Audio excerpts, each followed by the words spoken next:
jamaah salat subuh Masjid Al-Hidayah, yang mudah-mudahan senantiasa dalam lindungan Allah Subhanahu wa ta'ala. Uhayyikum tahiyatan islamiyah wa hiya khairu tahiyatin fil alamin. Tahiyatul Islam hiya as-salam. Assalamualaikum warahmatullahi wabarakatuh.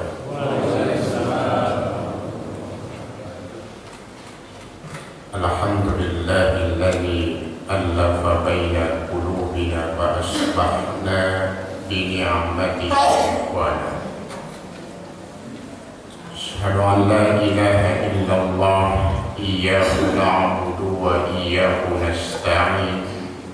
Wa ashhadu anna Muhammadan abduhu wa rasuluhu al-mab'usu hadiyan ila siratihil mustaqim. Allahumma salli wa sallim wa barik ala Muhammadin sayyidul anbiya'i wal mursalin wa ala alihi wa ashabihi wa man tabi'ahu bi ihsanin ila yaumiddin.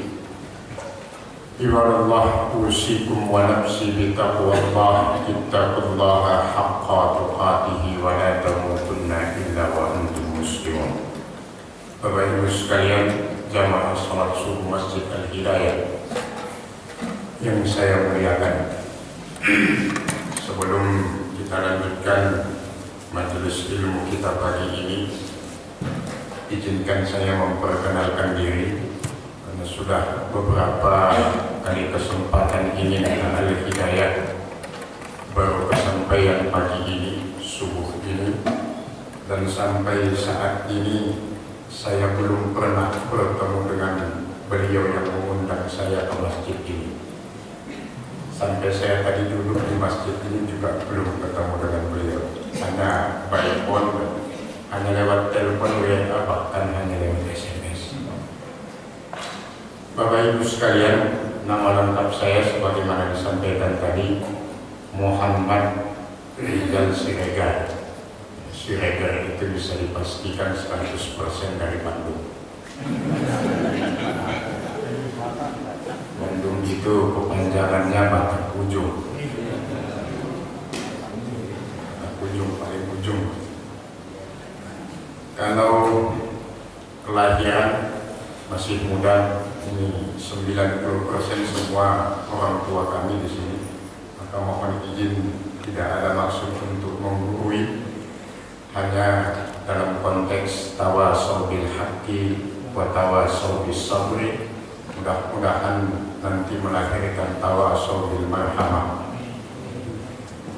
Latar belakang pendidikan, saya menyelesaikan program Kulliyatul Muallimin Al-Islamiyah di Pondok Modern Darussalam Gontor, Ponorogo, Jawa Timur, selesai pada tahun 2002.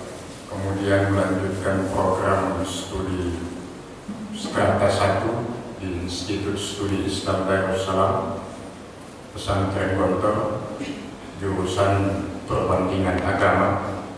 Sebenarnya nggak tepat kata perbandingan itu, karena memang agama itu nggak boleh dibanding-bandingin. Karena rumusnya, jika ada dua hal yang sudah memiliki substansi, esensi yang berbeda, maka itu tidak boleh dibanding-bandingkan, sebab jika dibanding-bandingkan maka akan muncul jenis yang ketiga. Laki-laki jelas, perempuan jelas. Kemudian dibanding-bandingkan, akhirnya lahirlah apa yang disebut dengan istilah transgender. Bahasa di kampung saya namanya bencong.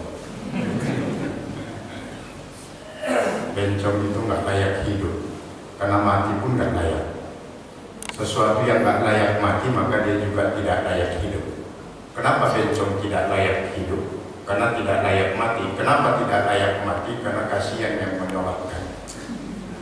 Kenapa yang menyolatkan kasihan? Bingung mau baca doa. Karena kalau laki-laki, Allahumma ghafir lahu. Kalau perempuan, Allahumma ghafir lahu. Kalau bencong,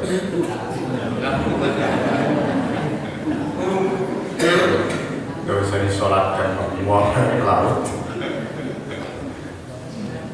tegas. Itu sesuatu yang bertentangan bukan hanya dengan ajaran agama, dengan fitrah manusia pun bertentangan. LGBT dulu ya, LGBT, laki-laki ganteng bini tiga. LGBT itu bertentangan dengan fitrah manusia. Karena ayam jago aja kalau mau kawin itu nyari ayam yang betina. Ayam itu kalau mau kawin nyari yang betina. Kambing juga sama. Bahkan maaf, anjing juga begitu. Pasti nyari lawan jenisnya. Lah kok ada manusia nyari sejenisnya itu? Kira-kira ditempatkan di mana? Sulit. Sama dengan analogika orang sekarang yang mengatakan wanita modern itu adalah wanita yang berani membuka auratnya, yang berani pakai pakaian you can see, pakai rok pendek dan sebagainya. Itu wanita modern.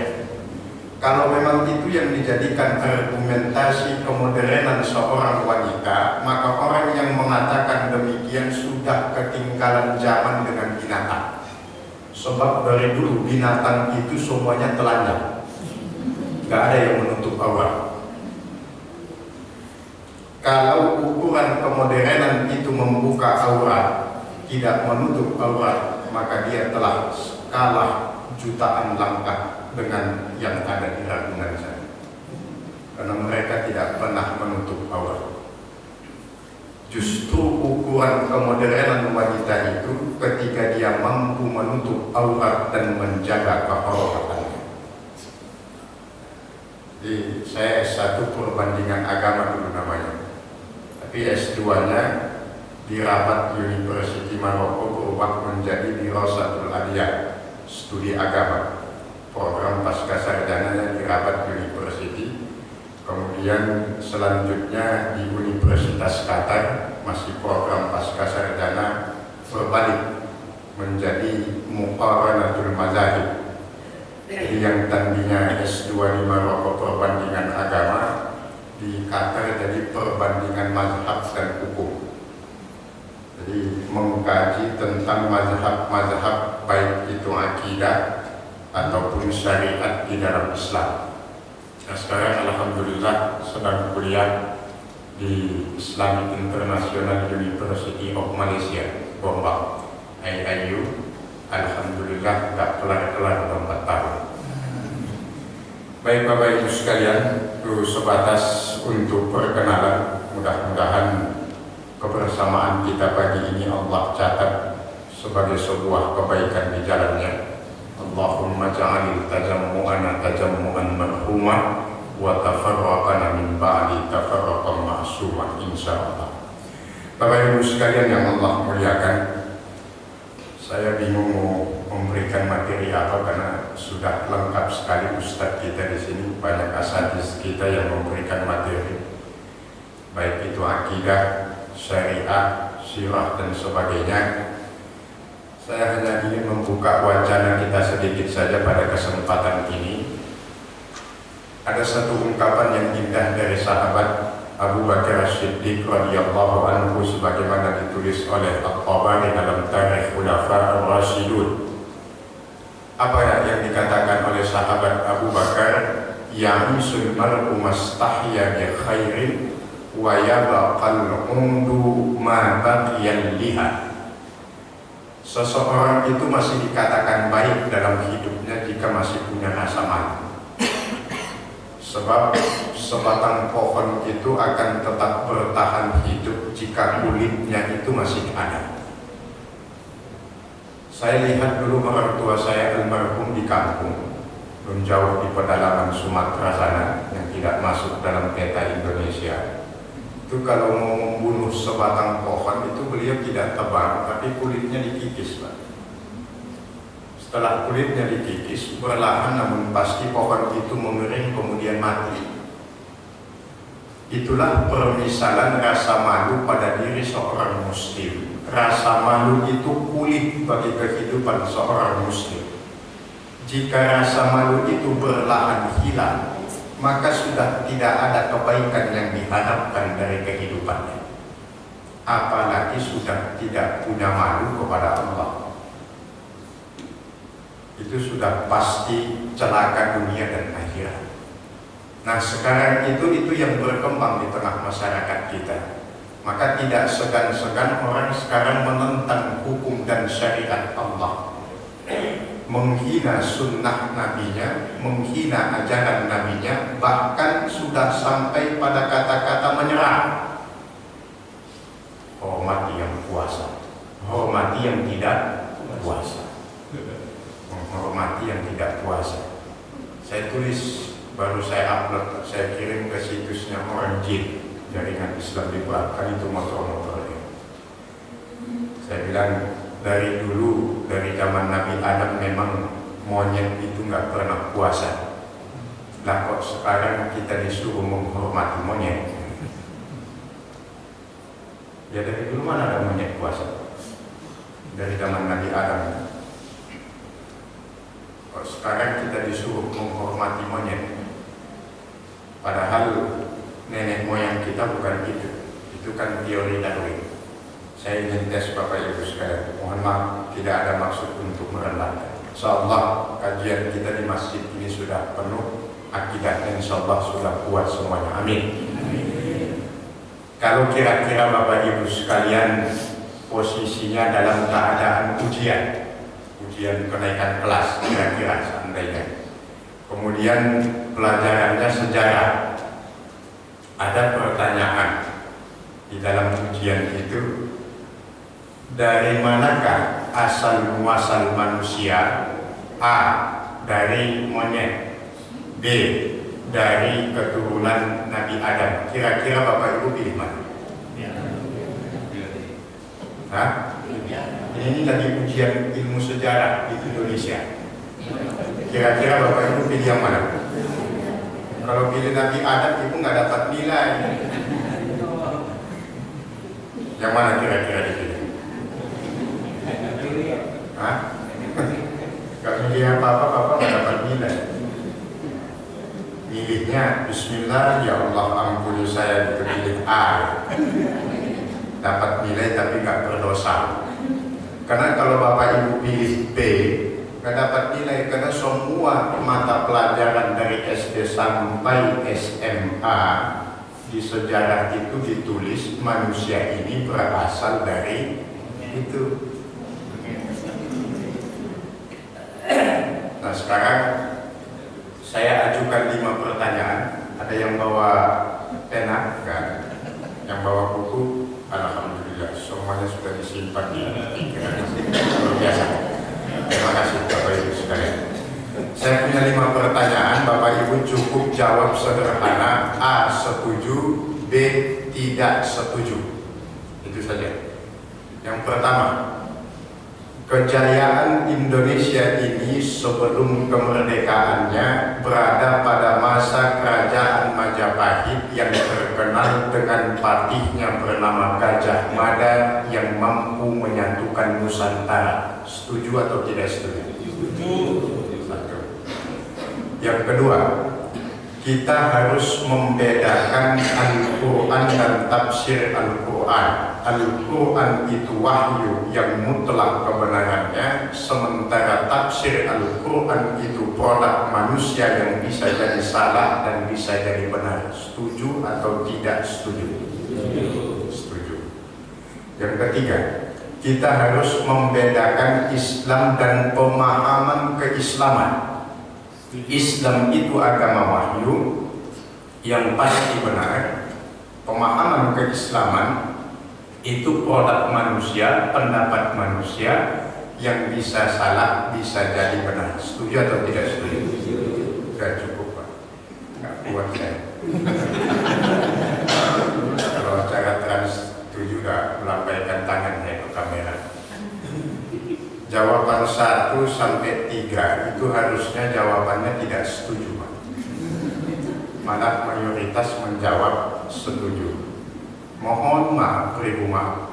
Lillah, demi Allah, tidak ada maksud untuk merendahkan. Inilah yang terjadi di tengah masyarakat kita hari ini. Masuknya virus paham relativisme dalam beragama.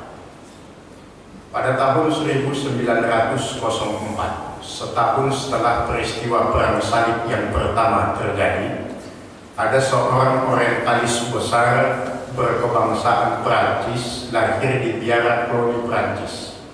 Nanti Bapak Ibu kalau rajin membaca buku pergolakan pemikiran, jadi apa yang terjadi hari ini semua Bapak Ibu sekalian berangkat dari pernyataan orang ini, namanya Peter Venerable. Apa yang dia katakan? I will come to the Muslim not by force but by reason. Saya akan datangi umat Islam itu karena dia sudah belajar dari kekalahan mereka pada Perang Salib yang pertama. Maka dia mengeluarkan pernyataan ini di hadapan ribuan orientalis pada saat itu. I will come to the Muslim not by force but by reason. Saya akan datang kepada orang Islam itu tidak dengan kekuatan tapi dengan logika. By word, not by thinking. Jadi dia akan datang dengan kata-kata, tidak datang dengan pikiran. In love, not by heart. Dengan cinta, bukan dengan kebencian. Jadi tipis Bapak Ibu sekalian. Tipis sekali. Jadi seakan-akan kita itu diajak ke jalan yang lurus, tetapi justru pada saat bersamaan kita sedang dimurtadkan. Tipis, dan itu banyak umat Islam yang tidak merasa. Jadi mereka mengambil inspirasi dari motonya iblis di dalam Al-Quran. Ketika Allah memerintahkan iblis untuk sujud kepada Adam, ada satu kalimat iblis yang cukup fenomenal. Ketika iblis mengatakan, Ana khairun minhu, khalaqtani min nar wa khalaqtahu min turab. Saya itu kan lebih baik dari dia. Itu kata-kata iblis itu. Saya lebih baik dari dia. Jadi kalau ada manusia yang mengatakan seperti itu berarti CS. Kalau udah ada kata-kata saya, kan saya. Yang benar diajarkan agama kita, huwa khairun minni. Dia itu lebih baik daripada saya. Itulah yang terjadi di tengah para ulama-ulama kita dahulu. Sehingga yang terjadi adalah ikhtilaful ulama, perbedaan yang terjadi di antara para orang-orang berilmu. Hari ini yang terjadi adalah ikhtilaful juhala. Yang berbeda pendapat itu bukan orang-orang berilmu. Akhirnya umat Islam potensi dan energinya yang begitu besar habis hanya untuk meributkan apa yang bukan menjadi prioritas dalam kehidupan umat. Nah, kita kembali kepada pertanyaan tadi. Bapak Ibu sekalian, itulah salah satu bentuk penggelapan sejarah yang mengatakan puncak kejayaan Indonesia ini ada pada masa Majapahit. Berarti kita mengesampingkan fakta sejarah tentang kesultanan dan kerajaan-kerajaan Islam. Padahal NKRI ini tidak akan menjadi negara kesatuan Republik Indonesia jika kerajaan-kerajaan dan kesultanan-kesultanan Islam Nusantara dari Aceh sampai Papua tidak melepas haknya terhadap wilayah dan kekuasaan yang dia punya. Karena seluruh kesultanan itu melepas haknya, melepas kepemilikan dan kekuasaannya, baik secara wilayah maupun hukum, maka terjadilah apa yang disebut dengan Negara Kesatuan Republik Indonesia. Maka pada saat itu tawarannya pada pembukaan Undang-Undang Dasar itu yang hari ini mulai hilang. Kata yang mengatakan bahwa kemerdekaan Indonesia ini berkat rahmat Allah yang Maha Kuasa. Sekarang diganti jadi Tuhan. Dulu aslinya sila pertama itu ketuhanan yang Maha Esa dan kewajiban menjalankan syariat Islam bagi umat Islam. Sekarang hilang. Ini kita bisa sejarah biar bisa diletakkan kondisi kekinian itu dalam posisi yang benar. Karena Peter Venerable melanjutkan kalimatnya Bapak Ibu maka tugas Anda bukan memurtadkan dan mengeluarkan umat Islam dari agamanya. Tugas utama Anda adalah merubah pola pikir umat Islam agar kelak lahir generasi yang membenci dan memusuhi agamanya. Ini yang terjadi hari ini Bapak Ibu sekalian. Umat Islam a priori terhadap ajaran agamanya sendiri. Yang masang spanduk wajib menghormati yang tidak puasa itu siapa? Umat Islam. Malah yang non-muslim biasa-biasa saja, mereka sudah maju. Di Eropa sana banyak non-muslim yang malah ikut puasa, bahkan menghancurkan puasa. Yang ribut itu umat Islam di Indonesia ini. Umat Islamnya, bukan orang lain. Kita umat Islam ini yang menghancurkan agama kita sendiri di Indonesia. Muncul yang nyeleneh, malah bencong didandani jadi ustadz masuk di Kompas TV. Nah inilah Bapak Ibu sekalian yang Allah muliakan. Nah, itu tadi Bapak Ibu malah jawab setuju, tergiring oleh pelajaran sejarah dari SD. Sama dengan tadi pertanyaan, kita berasal dari monyet apa dari Nabi Adam? Susah jawabnya, karena yang dipelajari dari dulu kita dari monyet. Maka muncullah istilah-istilah tropus apa megasoloisis dan sebagainya, Meganthropus erectus dan sebagainya. Jadi Nabi Adam dikesampingkan. Yang kedua tadi kita harus memisahkan Al-Quran dan tafsir Al-Quran. Harusnya jawabannya tidak setuju Pak. Al-Quran dan tafsir Al-Quran itu nggak boleh dipisah. Tafsir Al-Quran yang disampaikan secara mutawatir dan memenuhi kaedah-kaedah penafsiran dalam ajaran agama kita, maka kebenaran tafsir itu sama dengan kebenaran Al-Quran itu sendiri. Kenapa kita tidak boleh memisahkan Al-Quran dengan tafsir Al-Quran? Bahaya. Sebab nanti akan muncul turunan pernyataan selanjutnya. Kalau begitu boleh dong setiap orang menafsirkan Al-Quran. Ya boleh, karena kan ini tafsir bukan Al-Quran. Itu satu. Yang kedua, dia nanti bisa mendebat dan menyangkal tafsir-tafsir ulama. Oh, itu kan menurut Anda. Menurut saya boleh-boleh dong kayak gini. Namanya juga tafsir. Itu kan menurut paham Anda. Paham saya begini boleh dong. Namanya juga tafsir. Sehingga muncul sekarang banyak perbedaan metodologi penafsiran. Yang paling berbahaya adalah metodologi hermeneutika yang dipakai untuk menafsirkan Al-Quran. Apa metodologi hermeneutika itu Bapak Ibu sekalian? Ini sudah bertebaran di mana-mana buku tafsir begini. Metodologi hermeneutika itu menafsirkan ayat dari dua pendekatan teks dan konteks. Maka kalau metodologi hermeneutika ini dipakai, hari ini kemutlakan haramnya daging babi itu sudah gak mutlak. Itu kan dulu ketika zaman Nabi belum semaju sekarang pengetahuan manusia. Sekarang ilmu pengetahuan dan teknologi itu sudah maju. Sudah ditemukan ada sebuah manfaat di dalam daging babi. Maka daging babi itu sudah tidak mutlak keharamannya. Itu yang dikonsumsi oleh anak-anak kita hari ini Bapak Ibu sekalian. Metodologi penafsiran yang demikian. Maka cari, ada yang sholat subuh nggak anak muda di sini? Jarang.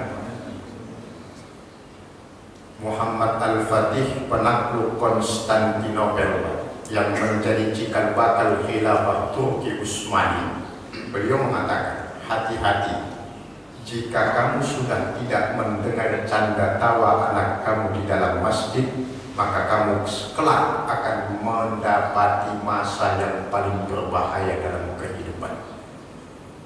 Bapak Ibu coba sekali-sekali jalan-jalan ke gereja. Sengaja anaknya yang kecil di bawah. Mereka biarkan anak-anaknya masuk ke dalam gereja. Karena semenjak kecil ditanamkan rasa untuk memiliki. Anak-anak kita kalau dibawa ke masjid malah dibentak-bentak. Anak kecil diam. Sana. Jangan diusir, ditertibkan.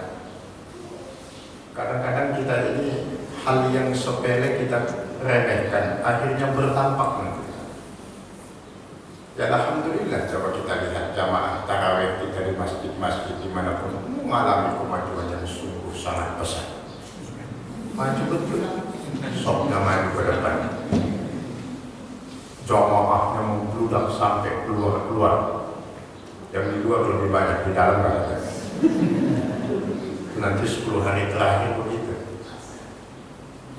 Kalau umat Islam sudah nggak mau ke masjid, ya terus apa masjid? Dalam surat apa itu Bapak Ibu sekalian? Ada peristiwa yang disebut oleh Nabi dengan istilah masjid diror. Masjid yang di dalamnya hanya ada kemusyrikan. Hancurin aja masjid-masjid. Kebanyakan banyak masjid yang ada jamaah. Buat apa? Masjid hanya dipakai buat tempat sholat tok. Pengajian yang nggak ada, apa nggak ada. Ada lagi masjid umat Islam bukanya sekali seminggu. Jumat jam 10 buka, tutup jam 2. Nah kalau Bapak tanya, Mas ini masjidnya bukanya kapan lagi Mas? Jumat depan Pak. Ada Pak? Ada. Makanya manajemen masjid di Indonesia ini semuanya manajemen lillahi ta'ala. Itulah penyakit kita umat Islam ini. Kalau meminjam istilah almarhum Jainuddin MZ kan ada 3. Kutil, kudis, kurang. Sumbernya ketiga-tiganya umat. Kutil itu kurang teliti. Itulah penyakit umat Islam. Apapun yang muncul di Indonesia ini laku. Sampai nabi palsu muncul, yo ada aja yang ikut. Karena nggak ada ketelitian. Kenapa tidak ada ketelitian? Karena umat Islam di Indonesia ini jauh dari ilmu. Kalau sudah jauh dari ilmu, yang muncul adalah orang-orang yang merasa pintar tapi tidak pintar merasa. Nggak teliti. Ahmad Musotek, pelatih badminton, dia bilang dapat wahyu di Bogor, ada saja yang ikut. Orang mau ke Bogor dapat talas, dia dapat wahyu. Luar biasa Ahmad Musotek, pelatih badminton. Yang terakhir antara Jawa Barat, Jawa Tengah. Menurut data Bapak Kementerian Agama, muncul sebuah agama yang namanya agama Jasud, Jawa Sunda. Kalau yang di Kalimantan itu namanya Sok Jandai, Jawa Sunda juga. Ini agama Jasud. Yang paling menghebohkan nama nabinya tuh Imin. Enggak 19 namanya. Jangankan jadi nabi, jadi kiai saja, jadi ustadz udah gak enak gitu. Coba kalau ada yang tadi menyampaikan, Bapak Ibu sekalian, setelah subuh nanti akan ada pengajian dan kajian yang akan disampaikan Al-Mukarram Ustadz Tukim. Ngantuk belakangnya. Apalagi jadi nabi. Kalau nama nabi kita kan Muhammad, enak gitu kalau dibacain sholawat. Allahumma salli ala Muhammad, enak. Kalau Tukimin nabi gimana sholawat? Allahumma salli ala Tukimin. Nggak teliti, ketidaktelitian akibat jauh dari ilmu. Padahal dalam fakta sejarah peradaban Islam itu mampu memimpin dunia ini ribuan tahun. Bahkan pakar sejarah yang paling terkenal Profesor Dr. Thomas Jefferson mengeluarkan pernyataan yang membuat seluruh ilmuwan Barat itu kebakaran jenggot. Apa kata beliau? Tidak akan ada peradaban manusia hari ini tanpa adanya peradaban Islam di masa lalu. Maka semua yang dimiliki oleh Barat Eropa tentang kemajuan ilmu pengetahuan dan teknologi 100% adalah warisan Islam. Maka Syekh Syakib Ar-Salam dalam kitab beliau, Limadza ta'akhkhara al-muslimuna wa taqaddama ghayruhum. Kenapa umat Islam itu mundur sementara yang lain maju? Penyebabnya cuma satu, li'anna a'maluna a'maluhum wa a'maluhum a'maluna. Perbuatan kita, pekerjaan kita mereka kerjakan, pekerjaan mereka justru kita kerjakan. Pada tahun 67 ketika Grand Sheikh Al-Azhar Syed Tantawi berkunjung ke Indonesia, dia mengatakan ra'aitul Islam fi Eropa. Saya melihat justru Islam itu akan berkembang di Eropa dan di Amerika. Ternyata sekarang terbukti Bapak Ibu sekalian. Pakar-pakar studi kependudukan, pakar-pakar studi futurolog masa depan sudah memprediksi bahwa kiblat Islam itu akan beralih dan bertukar ke Amerika dan ke Eropa. Kiblat dalam artian kiblat peradaban. Bahkan justru negara-negara yang sekarang mayoritas berpenduduk Islam pada tahun 2040 akan jatuh menjadi negara minoritas Islam, termasuk Indonesia. Data yang dirilis oleh Kementerian Agama hasil kerjasama dengan Majelis Ulama Indonesia ketika Kongres ke-6 umat Islam di Jogja itu diplor kepada seluruh peserta Kongres. Ada 3 juta jiwa setiap bulan di Indonesia ini umat Islam yang dimurtadkan dari agamanya. Itu fakta, bukan isapan jempol itu. Kenapa bisa demikian ini? Kembali lagi, kata Allah dalam Al-Quran, umat Islam itu sudah kehilangan haibah, kehilangan kemuliaan, kehilangan harga diri. Kenapa kehilangan harga diri? Karena menghabiskan potensi dan kekuatannya untuk ribut urusan internal umat Islam itu sendiri. Dulu NU Muhammadiyah ribut masalah umur. Alhamdulillah sekarang sudah nggak ribut lagi karena sudah sama-sama pada nggak sholat subuh. Dulu masih ribut, sekarang enggak. Jadi Bapak Ibu sekalian, kami mengajak kepada jamaah Masjid Al-Hidayah untuk bisa hadir di tengah-tengah umat Islam ini sebagai berkat umat. Kecuali perbedaan itu pada hal yang sangat prinsip. Contoh Syiah, tidak ada kata toleransi. LDII dan sebagainya, tidak ada kata toleransi. Ahmadiyah dan CS-CS-nya wa ashabihi, tidak ada kata toleransi. Tapi terhadap sesama umat Islam yang Sunni, kalau itu hanya perbedaan-perbedaan yang tidak prinsip, bertoleransilah dengan sembari terus menuntut ilmu di jalan Allah. Karena yang jadi problem ini, kita ingin tahu sedikit tapi teriak kemana-mana. Jadi ibarat umat Islam hari ini bisa dilukiskan seperti 3 orang buta yang melihat gajah. Buta, tapi coba untuk mendeskripsikan gajah itu seperti apa. Kalau Bapak tanya ketiga-tiganya, itu nanti jawabannya pasti beda. Walaupun pertanyaannya sama. Orang buta yang pertama mengatakan, gajah itu bulat, panjang. Karena yang dipegang sama dia ekornya. Yang satu, bukan, gajah itu bukan bulat dan panjang, gajah itu keras, tajam. Karena yang dipegang belalainya. Apa namanya? Taringnya apa? Gading. Yang satu lagi protes, bukan, gajah itu bulat besar. Karena yang dipegang itu perutnya. Itulah permisalan umat Islam hari ini. Semuanya merasa yang paling benar. Saya senantiasa sampaikan di berbagai macam forum, Bapak Ibu sekalian, ada 2 hal dalam agama kita yang harus disikapi secara berbeda. Yang pertama namanya ikhtilaf. Ikhtilaf itu perbedaan yang berangkat dari multi pendekatan terhadap hadis dan ayat. Multi tafsir, multi interpretasi, tapi penafsiran itu tidak keluar dari koridornya. Itu namanya ikhtilaf. Contoh, umat Islam ketika takbiratul ihram dalam sholat itu posisi tangannya macam-macam, Pak. Ada yang depan dada, ada yang sejajar bahu, ada yang sejajar telinga. Inilah yang disebut ikhtilaf. Apa harus kita salah-salahkan semuanya? Enggak, itu semuanya punya rujukan, punya argumen, Pak. Dan itu pendapat ulama-ulama yang dulu yang subhanallah kesolehannya itu luar biasa, yang tidak ada seujung kuku dengan kita.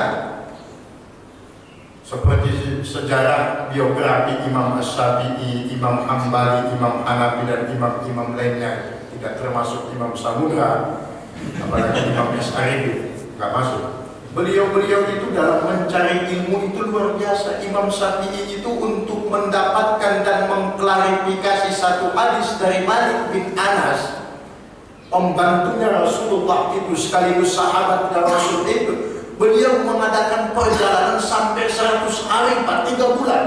Begitu sampai ke tempat orang yang dia anggap pasal hadis itu, dia lihat orang itu lagi mainin ayam di dalam kurungannya.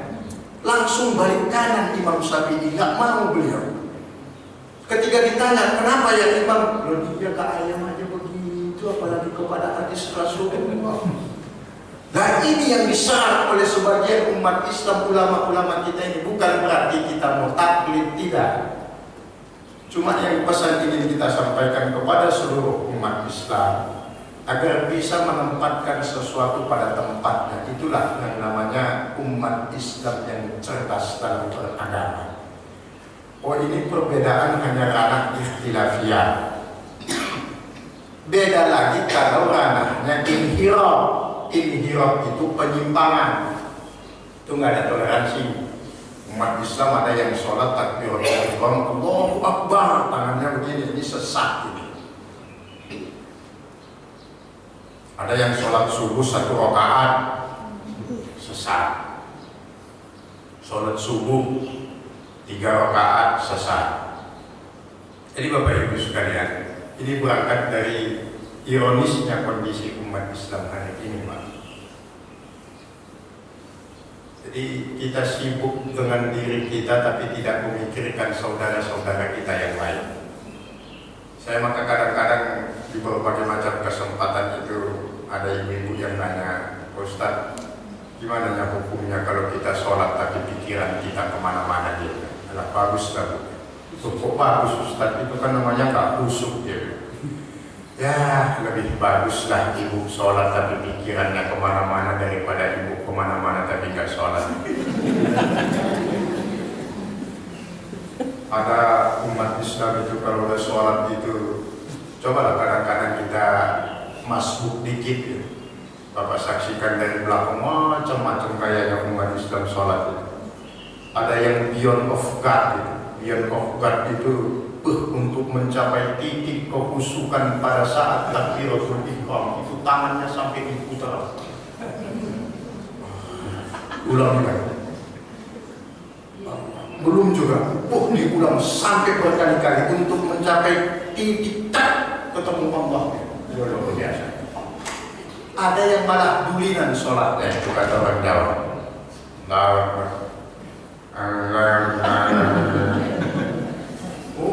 Lo masih sempat olahraga pasti tidak disuruh pun yang tidak lebih Allah.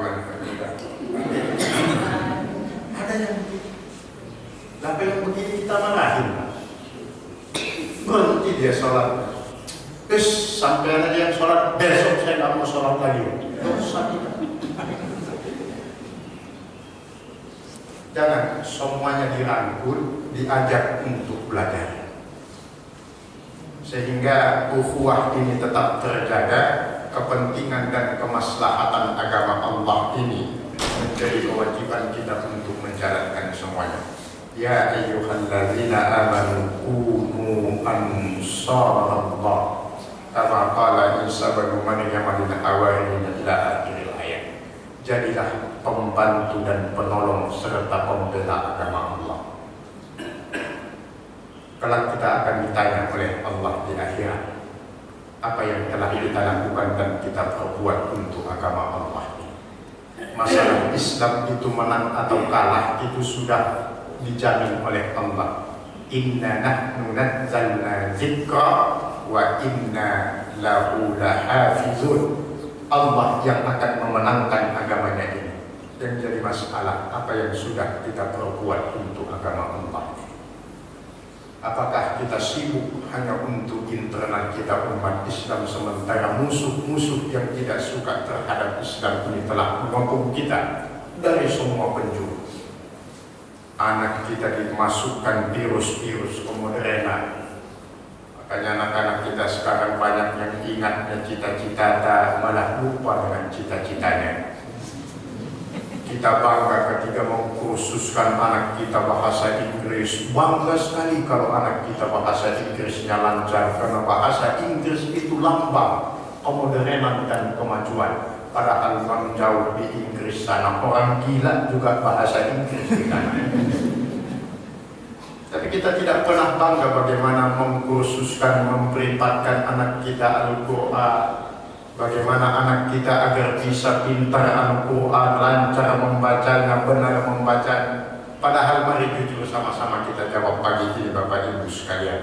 Kelak anak kita itu yang akan jadi syafaat di akhirat. Itu anak kita yang pintar matematika atau yang pintar Al-Quran. Tolong jawab dengan jujur. Yang pintar bahasa Inggris apa yang pintar Al-Qurannya? Yang pintar ngajinya? Yang mana yang akan jadi syafaat? Oh Ustaz, nggak boleh dong dikotomi ilmu agama dengan ilmu dunia. Bukan mendikotomi. Dalam Islam itu ada skala prioritas. Walal akhiratu khairul laka minal. Akhirat itu lebih penting. Loh, dunia juga penting. Mari kita buktikan bagaimana dunia itu sepenuhnya ada di dalam tangan Allah, genggaman Allah. Banyak sekarang sarjana kehutanan itu malah jadi orang hutan. Sarjana kelautan jadi bajak laut. Sarjana hukum malah kena hukum. 80% orang yang bekerja hari ini tidak sesuai dengan jurusan dia ketika kuliah, Pak. Itu insinyur kehutanan, ada yang jadi presiden. Kemudian insinyur apalagi ada yang jadi menteri, padahal nggak cocok dengan faknya. Harusnya yang jadi presiden itu kan pakar tata negara, pakar politik harusnya. Ini bukan menyindir, ini faktanya begitu. Berarti apa? Dunia ini memang mutlak di tangan Allah. Sehebat apapun kita persiapkan, hasil di tangan Allah. Berusaha wajib. Tapi kalau urusan akhirat tidak kita persiapkan mulai sekarang, anak kita nanti tersesat sekembalinya kita ke Sukabumi dan Balikpapan. Kita akan pulang ke sana. Kampung kita cuma 2, Balikpapan sama Sukabumi. Jadi mana Balikpapan, Sukabumi? Sukabumi udah dekat kita. Dari sini palingan berapa kilo? Balikpapan agak jauh dikit. Pesawat. Balikpapan apa Sukabumi? Terserah. Saya mengikut saja. Saya duluan, bapak-bapak belakangan. Kalau saya yang belakangan, bapak-bapak duluan boleh. Atau bapak-bapak duluan, saya belakangan juga nggak apa-apa. Jadi Bapak Ibu sekalian, agama sebagaimana Nabi Allah Yakub di dalam Al-Quran Allah abadikan walamma hadaral maut, ketika beliau akan wafat dikumpulkan anak-anak, ditanya kepada anak-anaknya, "Madza ta'buduna min ba'di?" Bukan "Madza ta'kuluna min ba'di." Wahai anak-anakku, apakah yang akan kamu sembah sepeninggalku nanti? Itu kegelisahan beliau, bukan apa yang akan kamu makan, bukan. Beda dengan orang tua sekarang yang dia gelisahkan setelah dia nanti tiada, anak-anaknya itu makan apa. Kalau masih ada orang tua yang berpikir demikian, berarti dia tidak punya Allah, tidak punya Tuhan dalam kehidupannya. Jangankan anaknya, binatang saja, binatang melata. Wa ma min dabbatin fil ardi illa 'ala Allahi rizquha. Apalagi manusia. Tapi itu yang kita khawatirkan, bagaimana sepeninggal kita nanti, anak-anak kita makan apa, tinggal di mana, bagaimana dan sebagainya. Tapi akidahnya nggak diperhatikan. Maka pantas kalau kekuatan umat itu hari ini hilang.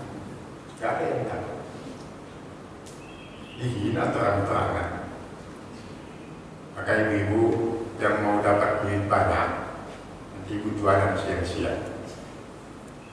Jualan apa kayak siang-siang, es kelapa apa gitu. Nanti digerebek sama Satpol PP, nanti netizen nyambung apa nyumbang. Saya ini buat di Serang duit hampir 200 juta gara-gara buka warung siang hari. Maka kalau mau dapat THR yang banyak, jualanlah di siang hari sekarang. Bu siapa? Saya ini kan, wartegnya aja ada 3. Rumahnya gede, di Subang, sampai Pak Presiden nyumbang 10 juta. Hebat Bu saya ini. Kalau ketemu, saya mencium tangan. Akibat ulahnya 3.000 peraturan daerah yang bernuansa syariat itu dicabut oleh pemerintah. Peraturan daerah tentang kewajiban bisa membaca Al-Quran bagi pejabat di Bengkulu cabut. Peraturan menutup aurat berjilbab, kemudian sholat jamaah dan sebagainya banyak dicabut, dibatalkan dengan alasan bertentangan dengan hak asasi manusia, tumpang tindih dan sebagainya. Itulah yang terjadi hari ini. Masih juga nggak bangun umat Islam, masih juga ribut di dalam internal umat Islam, hanya urusan tahiyat saja diramaikan sampai sekarang. Masihkah itu yang kita lakukan sekarang? Masih saling caci, saling tuduh, saling maki di antara kita umat Islam, sementara Anda bisa bermesraan dengan yang bukan non-Islam, yang non-Islam. Toleransi Anda kepada penganut agama lain sungguh hebat, kepada saudara Anda sendiri Anda tidak punya toleransi. Apakah ini yang disebut dengan umatnya Rasulullah? Bapak Ibu sekalian yang Allah muliakan, mudah-mudahan Ramadan ini bisa mengasah dan mengasuh jiwa kita agar lebih istiqamah dalam beriman dan berislam selepas Ramadan. Biarkan kita diasuh dan diasah oleh Allah melalui madrasah Ramadan ini. Orang yang baik itu dalam pandangan agama kita yang bermanfaat buat orang lain. Khairun nas anfa'uhum linnas. Kalau hanya baik untuk dirinya sendiri, itu dalam ilmu fikih ada pembagian air. Ada air yang suci tapi tidak bisa mensucikan. Ada juga manusia yang kelasnya baik tapi tidak bisa baik untuk orang lain. Berarti itu kelas air suci tapi tidak mensucikan.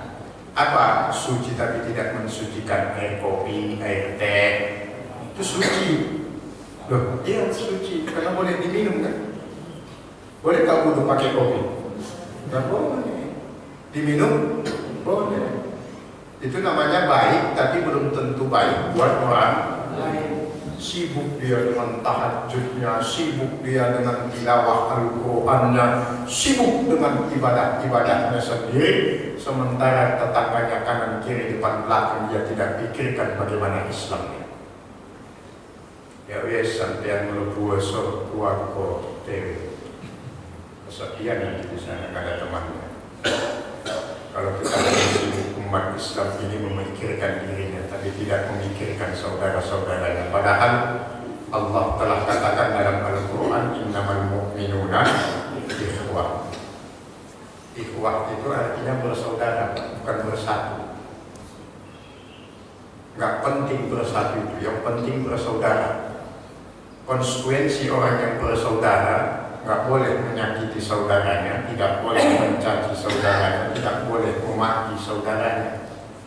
Kalau orang bersatu belum tentu bersaudara, tapi kalau bersaudara insya Allah pasti bisa bersatu. Kalaupun tidak bisa bersatu, setidaknya bekerja sama. Masih tidak bisa bekerja sama, yuk sama-sama bekerja. Saya sering ditanya dengan masyarakat, bagaimana Pak Ustadz, mana sih yang lebih bagus? Umat Islam itu yang NU dengan gerakan kulturnya, Muhammadiyah dengan gerakan pendidikannya, Salafi dengan gerakan membentengi akidah dan sunnahnya, PKS dengan gerakan takwahnya, Hizbut Tahrir dengan gerakan khilafahnya. Yang lain-lain itu mana yang lebih bagus? Saya tanya, malah balik ke dia, Pak.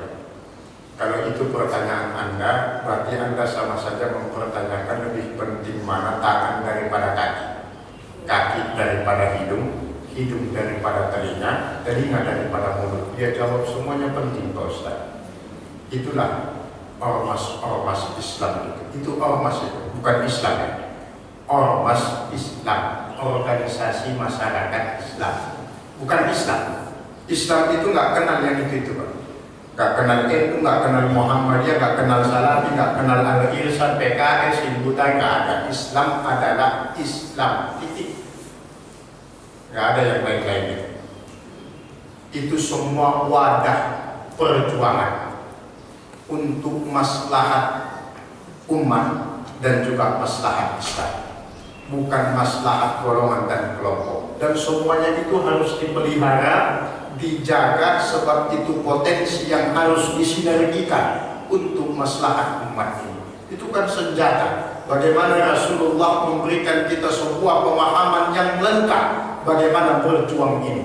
Beliau punya sahabat orang tua yang arif dan bijaksana, sahabat Abu Bakar Siddiq radhiyallahu anhu. Beliau punya sahabat yang tegas, Umar ibn Khattab radhiyallahu anhu. Beliau punya sahabat yang dermawan, Utsman ibn Affan radhiyallahu anhu. Punya sahabat yang cerdas dan pintar, Ali ibn Abi Thalib radhiyallahu anhu. Lengkap kekuatan beliau. Mau pakai mana tinggal lihat musuhnya siapa. Kalau kita mau cukur kumis, jangan pakai kampak.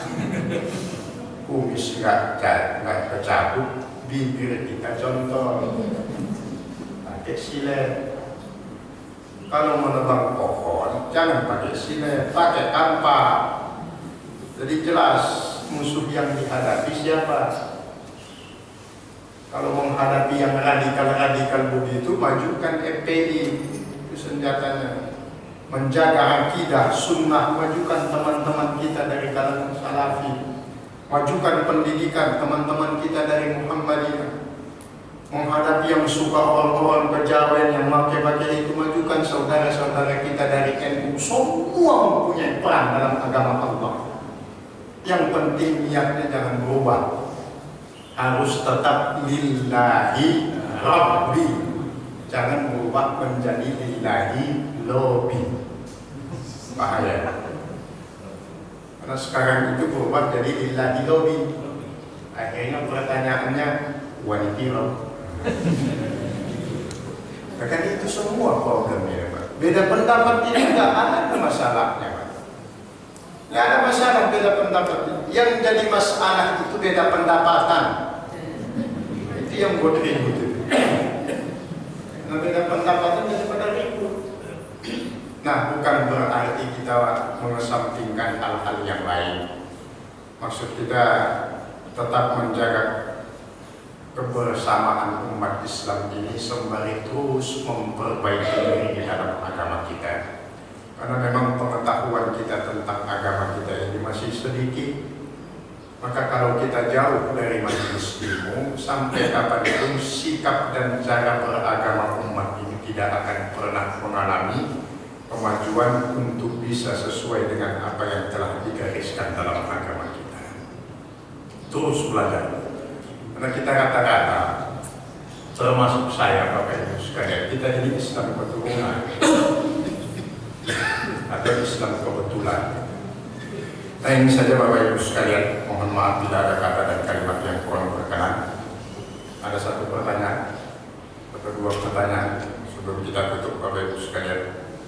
Tidak ada yang mengajar dalam hati. Tidak ada. Baik, terima kasih. Manusia itu tidak boleh sombong, karena manusia itu semuanya terbuat dari tanah, maka dia tidak boleh sombong. Kalau ada manusia yang sombong, padahal dia tahu dia terbuat dari tanah, mungkin bisa jadi dia itu terbuat dari tanah sengketa. Terima kasih. Kita tutup dengan kafaratul majlis. Subhanallahumma wa bihamdika, asyhadu an la ilaha illa anta, astaghfiruka wa atubu ilaik. Assalamualaikum warahmatullahi wabarakatuh.